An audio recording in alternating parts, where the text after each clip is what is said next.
Rishikonda palace present ఏపీలో trend అవుతున్న topic. Let me explain. రిషికొండలో ఈ ప్యాలెస్ కట్టడానికి ముందు అక్కడ హరిత రిసార్ట్స్ అనే గవర్నమెంట్ రిసార్ట్స్ కూడా ఉండేవి. Tourist and normal middle class people వాళ్ళకి అఫోర్డబుల్ ప్రైజెస్లో రూమ్స్ దొరికేవి. అయితే వైసీపీ గవర్నమెంట్లో దానిని డెవలప్ చేస్తామని చెప్పి అన్ని పర్మిషన్స్ తీసుకొని హరిత రిసార్ట్స్ని డెమాలిష్ చేసి ఇప్పుడు అక్కడ ఒక ప్యాలెస్ కట్టారు. అందులో ఏముంది అనుకుంటున్నారా? అయితే వైసీపీ వాళ్ళు దానిని మధ్యలో క్యాంప్ ఆఫీస్ అని కూడా చెప్పారు. టూరిజం కోసం అన్ని పర్మిషన్స్ తీసుకొని చాలా అద్భుతంగా ఈ భవనాన్ని నిర్మించడం జరిగింది. కానీ ఈ మధ్య 3-man కమిటీ ముఖ్యమంత్రి గారు వస్తే మరి పార్టీ కార్యాలయంగా ఎక్కడ ఉంటే బాగుంటుంది అంటే ప్రభుత్వంలో భాగమే ముఖ్యమంత్రి అంటే పర్సనల్గా కాదు కదా. సో ముఖ్యమంత్రి గారు ఎక్కడ ఉంటే బాగుంటుంది, ఎక్కడి నుంచి పరిపాలిస్తే బాగుంటుంది అన్న క్రమంలో 3-man కమిటీ వైజాగ్లో ఉన్న అన్ని ప్రదేశాలను కూడా సందర్శించారు. దాంట్లో ఇక్కడ ఉంటే బాగుంటుందని రిషికొండని ఫైనల్ చేయడం జరిగింది.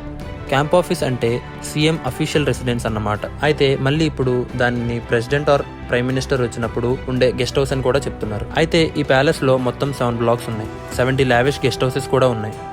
మొత్తం ఈ ప్యాలెస్ కట్టడానికి 500